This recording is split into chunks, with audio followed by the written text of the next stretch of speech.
Look at your bank balance right now. Actually, think about what it is.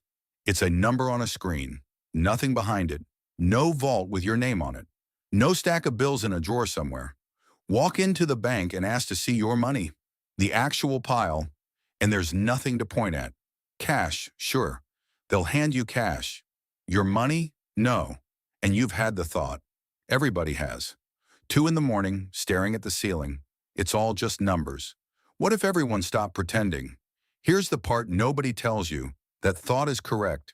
Money isn't real, and that is exactly why it works. Stay with me, because by the end of this, you'll see the whole machine, and you'll never look at your balance the same way again. Hold up, hold up. Before your stomach drops, this is not a collapse video. I'm not selling you gold. I'm not selling you crypto. I'm not telling you to bury cans in the backyard. Notice how everyone who says money is fake follows it with, "So buy my thing." I won't. I'm just going to draw you the machine. Because once you see it, that fear turns into something a lot more useful. So, there's a tiny island in the Pacific called Yap. And for centuries, the people of Yap used the strangest money on earth. Stone.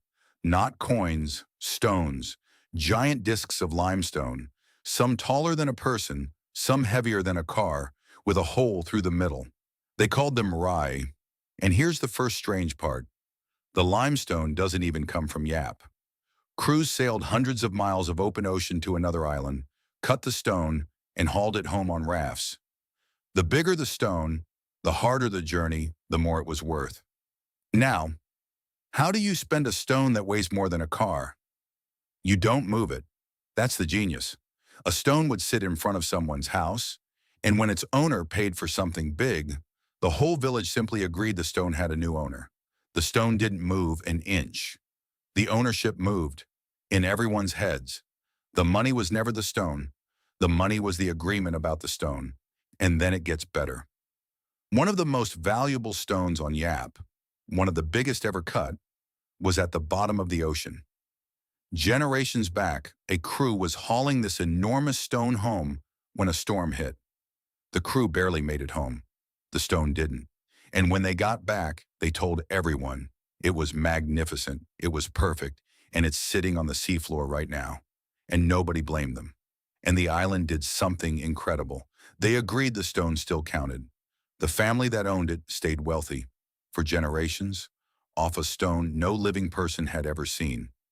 They spent it, traded with it, passed it down, a fortune sitting under the ocean. In 1903, an American anthropologist named William Henry Furness sailed out there and wrote it all down. And you can tell from his notes he could barely believe it. Look it up. It's real. And maybe you're laughing too. A stone at the bottom of the sea, counting as money because everyone agrees. Now open your banking app. Look at that number. When did you last touch it? You didn't. You never have. Your salary arrived. No truck pulled up, no envelope, nothing moved.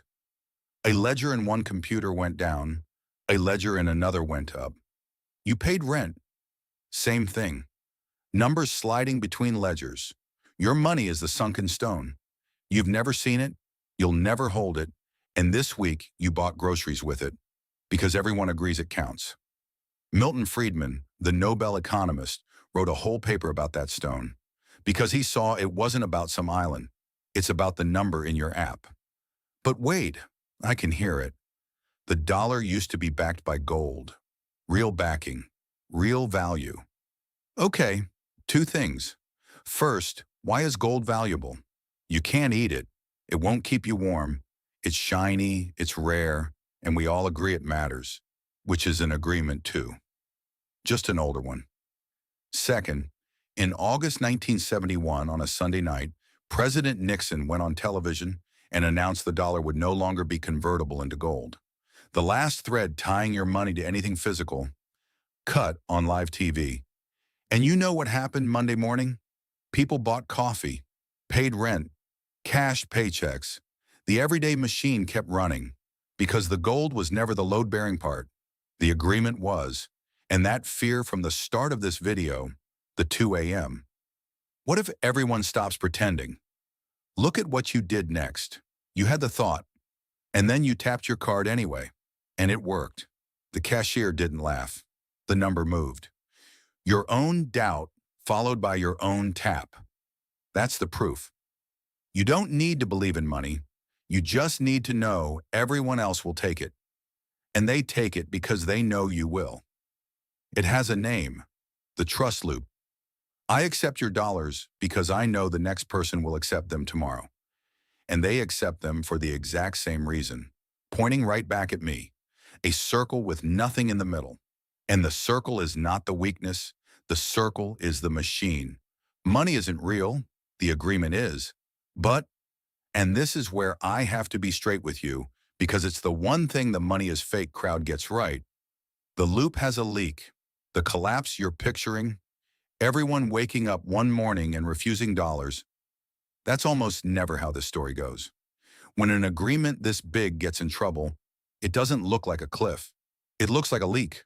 What actually happens is quieter. The agreement gets renegotiated. Every year, what your number buys gets redecided, a little at a time. The 20 in your pocket buys a bit less than it did last year. Your balance gets honored perfectly. Every dollar, every time. What that dollar buys is the part that moves. And you've met this leak before. It's on every grocery receipt you've ever crumpled.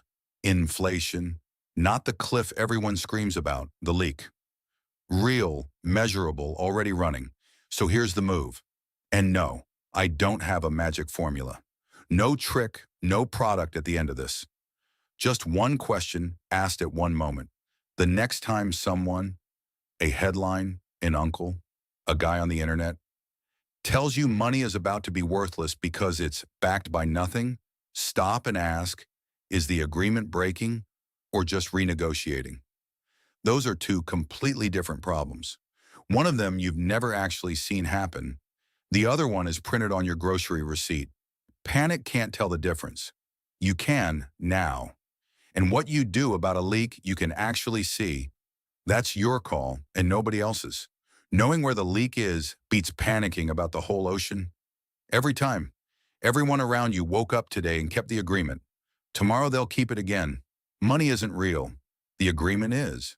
Yeah, that's a little creepy. Sit with it a second. Because it's also the good news.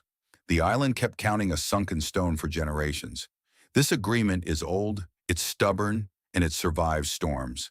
The one thing it never does is hold still. And every machine on this channel, every fee, every rate, every paycheck trick we'll ever draw runs on top of this loop. This is the floor everything else stands on. Next week, we draw the first machine that runs on it. The quiet cut your bank takes just for holding the agreement for you. See the machine. Don't be the fuel.